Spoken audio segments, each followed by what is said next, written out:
The nightmare isn't over. Here's your look at the new NECA toys. This is the Halloween 2 Ultimate Michael Myers.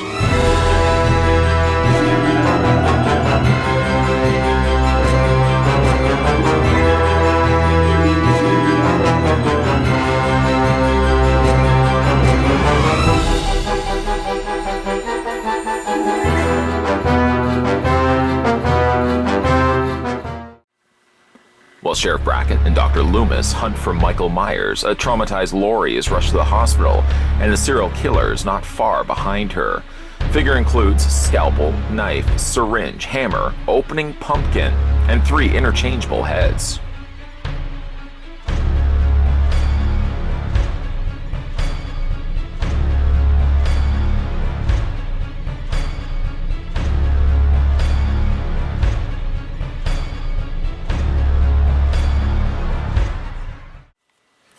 Feeling like you've been trick-or-treated to death tonight? Well, you don't know what death is. Let's go ahead and measure off to the top of Michael Myers' head, and then we'll get extensively into this figure review. Having a look at the Ultra Measure-Tron 5000, Michael Myers stands at a rather impressive 7.6, just a little over 7.5 inches in height. And that switches over to centimeters as being 19.4, almost 20 centimeters tall. For a couple of comparisons, we'll bring in Michael Myers from the newest Halloween film. A much different contrast of colors when it comes to the boilers. Also a different boiler altogether. I feel like the sleeves and the legs could be the same, while the top torso section is very drastically different from one another. And even though technically this isn't canon anymore, really when you think about it, let's bring Laurie Strode in. Laurie Strode is canon, of course, for this particular film, but really there's an irony to the fact that the only Laurie Strode that we've gotten isn't part of the same continuity as Halloween 2's Michael Myers. It's really a shame because I feel like, if anything, keeping the sibling connection in place would have been the smarter route to go. I think it would have driven home the idea that he's this unstoppable menace that Laurie knows is going to come for him. It made more perfect sense, I think, the fact that it was her, his sister. One other comparison we can also make as well, because I know some people will probably ask to see it. Here is the Roy Jason from Friday the 13th Part 5, just to show you guys as well. And like looking at all 3 of them, the boilers are not the same. I even thought at one point perhaps they would have just simply reused Roy's, but the collar is different on Halloween 2's Michael Myers. It's up, and they probably just have retooled, because really all of this is just a rubber overlay over top of an existing body. So they probably just tooled a very simple torso piece, while everything else is pretty much the same same mold, I should say. Like the arms and everything, the legs are the exact same. The only thing that's different is the rubber bodysuit that would go over top of Michael Myers' torso, or in this case, Roy's torso. Looking at Michael's accessories, one thing I have to give credit to NECA for doing is actually giving us kill-specific accessories. Now, to be fair, they do that with other of the Ultimate figures as well. And this is actually one of the few instances where I wouldn't jump right to the idea of giving Michael a knife. I mean, in fact, his weapon of choice, it seemed, throughout the course of Halloween 2, at least near the end of the film, was the scalpel. That's probably what I'm going to end up displaying him with. I just kind of gave away one of his accessories. Anyways, let's have a look at all the trinkets that come included. One thing that's cool is the opener pumpkin. I really like this particular pumpkin. It's joyful and happy. Seems like it would be something that would be involved in a Disney opener. Oh wait, until you actually open up the pumpkin. In the pumpkin, it's far from being Disney, maybe old Disney at least. And inside there's actually the skull, like it does in the film, how that opens up. I really like that because it's actually on the inside of the pumpkin. You can see that they've actually even textured the interior. Really nicely done. A strong contender really for either way of having it either closed or, like I said, opened up. Just has a hinge. As you can see right there, there's the hinge on the back. And it just opens up. It doesn't open both ways. So when you do open it, you just sort of bring the skull around like that. And just kind of compensate it for how open you specifically want it. Really fantastic paint job, not only on the pumpkin, the carving of the pumpkin with the eyes themselves. You can see the texturing of what would be the interior flesh of this gourd here. and then you would see the skull inside. Really, really cool. I like that. This one does not light up. I mean, really, it would not be a practical means of lighting this up anyways, because if they made the openings of the eyes and the mouth, you would then see the skull inside. So it's more of a treat, a trick, if you will. The fact that you can open up the pumpkin. Yeah, you can see the seam lines, but there's no real way to work around that. Just overall, really, really happy that they would include this. There's a lot of cool fan nods in here to the original 80s Halloween 2. I'm really thrilled for the fact, like I said, there's a whole lot of good stuff coming with this particular figure. Let's have a look at some of the other accessories. He comes included with the butcher knife.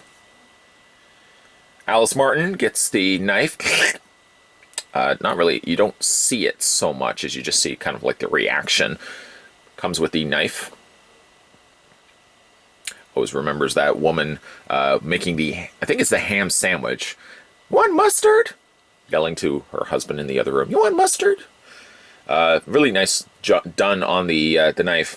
It's very simplistic. It's serrated, so it certainly helps with entryway into the body. A strong contender, again, for displaying the figure. But again, there's a lot to go through. He comes also included with the hammer. Mr. Garrett gets the claw end of the hammer stuck into his head. Something about the 80s where the claw end of the hammer was utilized a lot. Silent Night, Deadly Night also gets that as well. Right in the back. I think it's actually the claw. It is the claw. Right in the top temple of the head. Very, very cool. And there's what the hammer looks like. You can even see, actually, if you look really close at it, they put the grain in there, so it actually looks like a real wooden hammer. It's not real wooden hammer, and obviously this isn't metal, but nicely done. We also got the syringe. Let's have a look at that. Like that. Dr. Mixter gets the syringe to the eye. And I believe, who's the other one? Oh, Nurse Janet, I also believe, gets the pumping of air right to the side of the temple. It's a clear or somewhat smoky, translucent syringe. It doesn't actually work, and you'd have to be careful that the tip, the needle, doesn't break off. It comes with the syringe. And I guess the more tried and true weapon of choice from Michael through the, again, like near the end of the film, is the actual scalpel. Nurse Jill gets the scalpel, of course, in the back and gets lifted up into the air. The U.S. Marshal gets the scalpel across the neck. And even Loomis gets a bit of a dabble with unfortunately, the somewhat sharp scalpel as well. So Michael really does utilize this quite a bit. And normally, if this was, say, a Jason Voorhees, I wouldn't even entertain the idea of displaying the figure with such a small trinket like this. I mean, Michael, again, you could give him a knife, but really, his weapon seemed to be more the scalpel than anything else, so I'll likely display the figure with that. Speaking of displaying, one thing that NECA has done is very nicely, generously, giving you the hand right out the box, perfect for displaying him with the scalpel. And he's, of course, swinging the scalpel back and forth when he's got the bloodied tear eyes. The blood coming out of his eyes near the end of the film as well. So I'll probably, again, display the figure with that. So those are all of his weapons. We'll just put the figure down here for a second. He comes with a series of interchangeable hands. Some of the hands actually are not that much different. For example, like this one here is really not that much different than the hand that he already has, other than the fact that the thumb is a little bit more raised up. Now this one would be suited for the syringe, for example, because you can take the syringe, slide it carefully through his hand, like that. And if you get it far enough down, there you go. You can actually have Michael pushing down. You have to push it down a little bit further than that, but you actually make it look almost as if he's going to be pushing down the syringe right into the side of the head.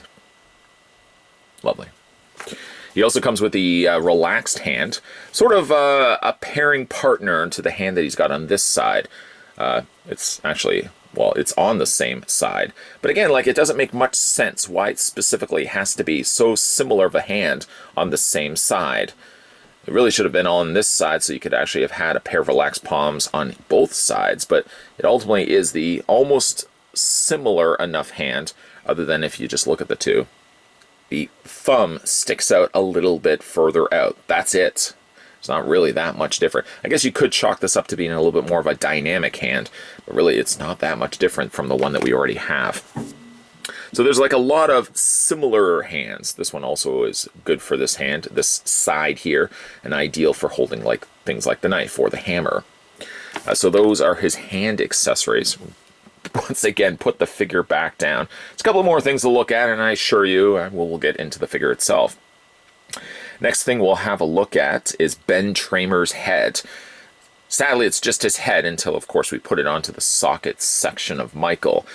Looking back on the film, it actually comes across more so like Ben Tramer's boiler is a little bit more the blue color. So I guess as a fun thing, you could take the head off this, although he's a little bit fuller, and then you could just put the Ben Tramer head on top of that.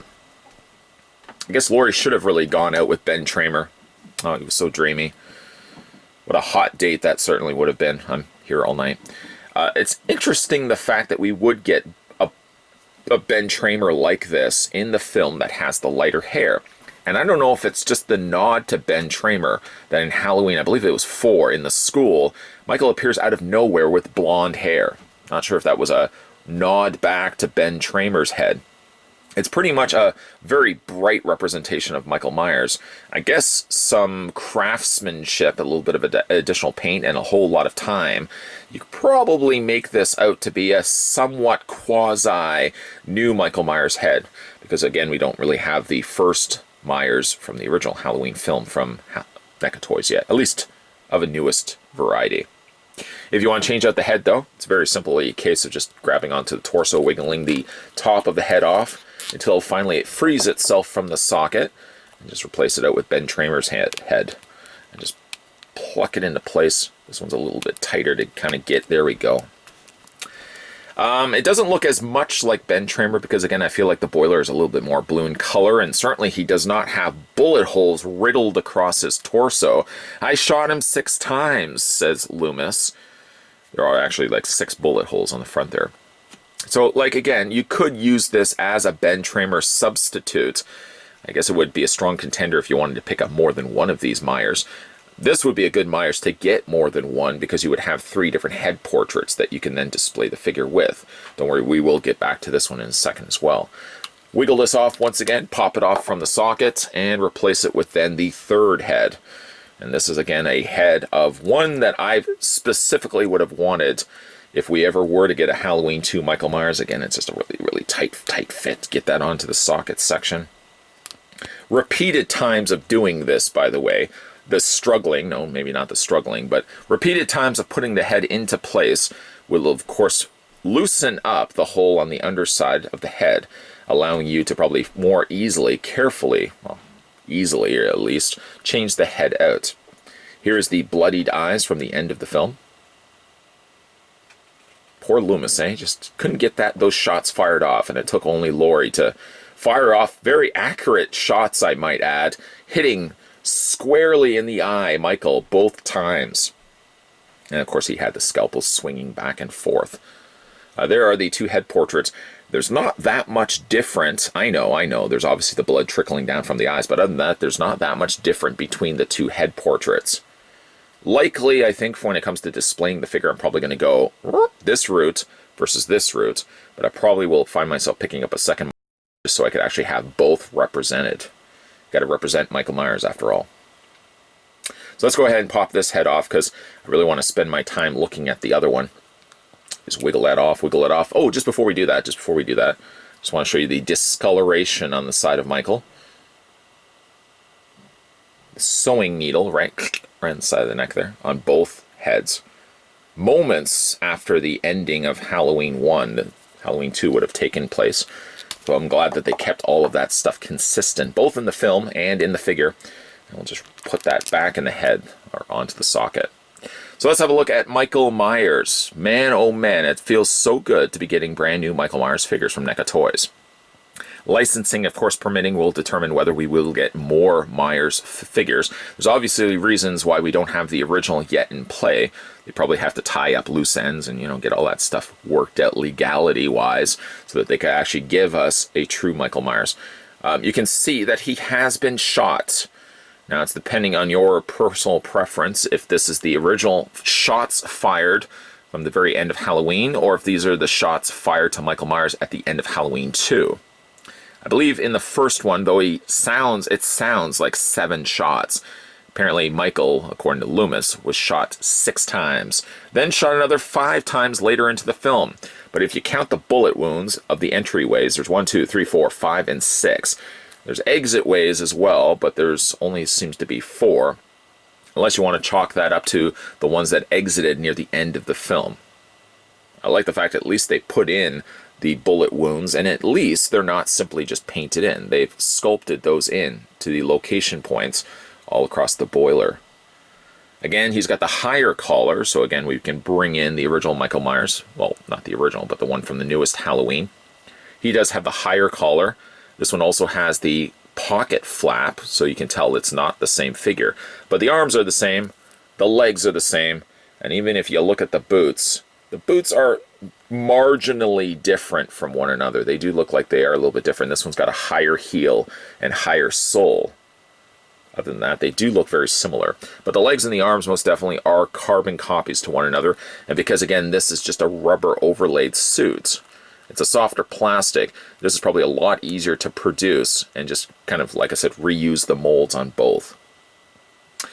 As for the head sculpt on this particular Michael Myers, I was kind of on the fence, honestly speaking, when we were looking at this guy. Surface, I almost felt as if like the head looked a little too swollen for my liking.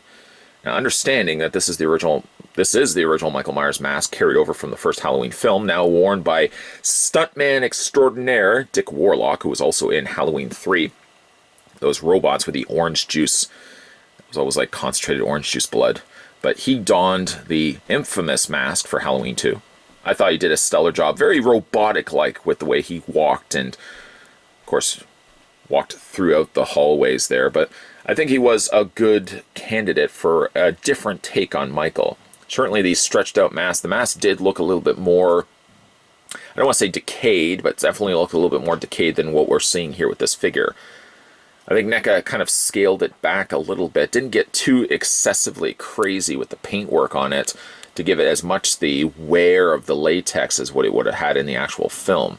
There are still cues there of Myers' original William Shatner mask. You can see the seam lines where the sideburns would have been taken off on both sides. And I do like the fact that, like in the movie, there is that wear where the paint has started to wear off the mask. All these little small touches of detail is stuff that you would expect to find with NECA toys, and this particular Myers does not disappoint. The hair is a little on the matty side, but that's really how it looks in the film. It really comes across more like a toupee in the second film versus the first. It's a little lighter in color, depending on how the light hits it, like when he's out on the street light area walking along the sidewalk. It does come across a little bit on this lighter side, but it actually feels a little bit more darker, or it looks a little bit more darker when he's walking through the hallways of the hospital. Likely only thinking because, you know, it's low lit, you don't see the actual hair color as much. But I'm overall happy with this head portrait. Again, I felt, looking at it initially, that perhaps the head looked too big. Dick Warlock had a pretty big head, and stretching that latex mask over his face did cause distortions with Michael. Gave him a much more creepy looking face versus, I think, the original Myers. The boiler is not quite green, it's not quite blue, and it's not quite gray. It's sort of marrying all three together. Certain angles and certain lighting, it does come across a little bit more blue. Certain lighting and certain angles, it comes across a little bit more like a greenish gray. I think this is an accurate color to the way it was in the film.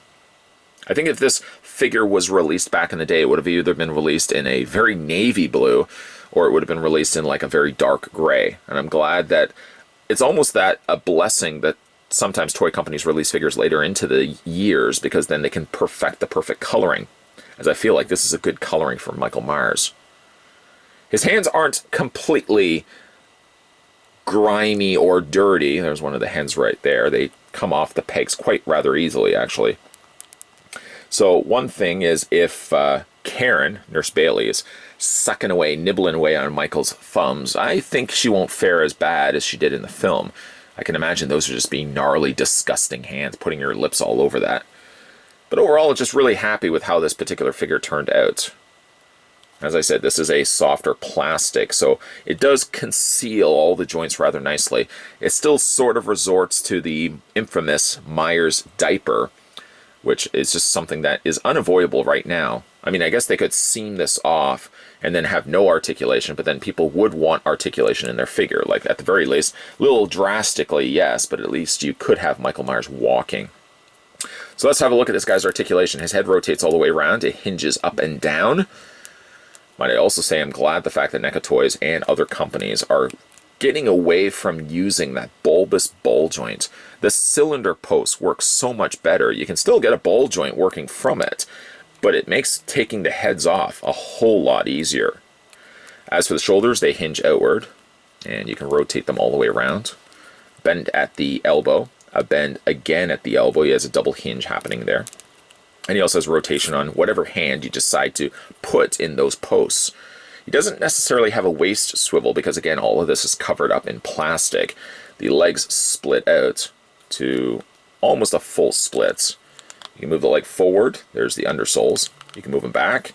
You can swivel where the thigh essentially connects to that ball joint. There's a bend at the knee, and you can rotate those back and forth.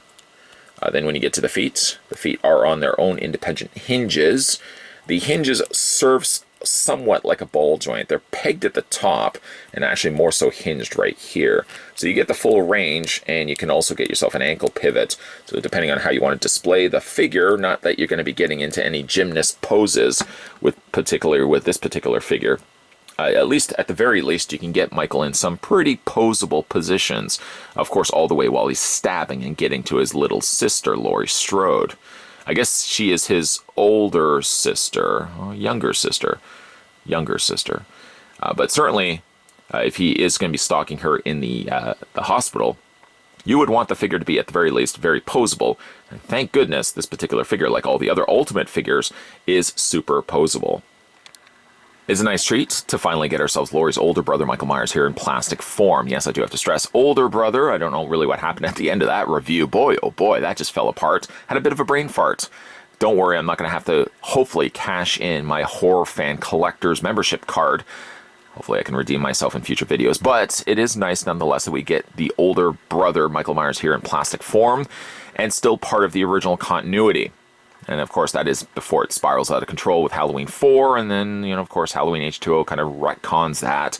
And then after that, of course, the newest Halloween retcons that even still. But I kind of am more of a fan of the original quadrilogy, if you want to consider it, all the way up to Halloween. I guess Halloween 5 would be in there, Halloween 6, you could probably count that. And okay, the first 6 films, we finally get a treated Michael in ultimate form. I guess, to be fair, we've gotten ourselves a Michael in the past, and generally is always Michael from the first film, so it is a bit of a treat that we do get ourselves Halloween 2 for a bit of a change of pace. Speaking of change of pace, Michael Myers does take a drastic change of look in Halloween 2, even though it's supposed to really take place in the same night, due to Dick Warlock's larger head and the decaying state of the latex mask, caused Michael, as a result, did look a bit different. Even though the film did have a similar tone, the gore factor was certainly increased, and the kill count was definitely increased to the original classic film. And it's kind of neat the fact that NECA Toys, for their first trick up their sleeve, would give us Halloween 2 Michael Myers instead of Halloween 1. I'm sure legalities are in place here, and of course, as soon as NECA can free up legal ties to the original film, I'm certain we're probably going to be getting ourselves an ultimate version of the original classic Myers. Hopefully this also opens the door for getting future Michael Myers as well. The one I'm really kind of looking forward to seeing is Halloween 4 Michael Myers. Yeah, I know. It's not the greatest of masks. In fact, it's one of the worst masks, but there's something different about that particular Michael. Man, I'd really love to see that one get released in figure form. But in the meantime, we can certainly appreciate this one for all it's done. It's got some great accessories. One few instance, in fact, actually, which I would be displaying the figure with a smaller weapon. I'm so used to Michael Myers kind of wielding a knife, same as I'm used to Jason Voorhees wielding a machete. This is one time with Halloween 2's Michael that I'm actually more inclined to want to display him with a scalpel, because it feels right. When it feels right, you want to stick with that. As for the head sculpt, I'm not really sure which one I want to go with. I mean, the bloodied tear eyes are always a nice touch, but I kind of like the head portrait, the original head portrait that comes included with as well. Might even consider picking up a second one of these. As for Ben Tramer's head sculpt, not really sure what I'm going to do with that one. It's just nice for the fact that NECA Toys would give fan nods by including a head portrait for a character so shortly in Halloween 2, referenced in Halloween 1, and dies a very horrible burning death, gets rammed into a van. Ben Tramer. Lori, you should have jumped on that sooner. Either way, guys, if you managed to pick up this one for yourself, let me know down below what you guys think of the Halloween 2 Ultimate Michael Myers. Do you like the figure? Or based on this review, if you maybe haven't picked up the figure yet, based on this review, what do you guys think of the new Halloween 2 Michael Myers from the folks over at NECA Toys? We're going to have a whole bunch of new Halloween-themed videos coming up, of course, during the month of Spottober. Make sure you've hit that subscribe button down below. Swing next door to that bell notification. Yes, I know, I did say older brother Michael Myers. I don't know why I said younger brother. Anyways, guys, stay tuned. Happens to the best of us. Even me. Stay tuned, because there's a whole bunch of new videos coming your way. So keep your peepers peeled. And until next time, I'll see you guys next time.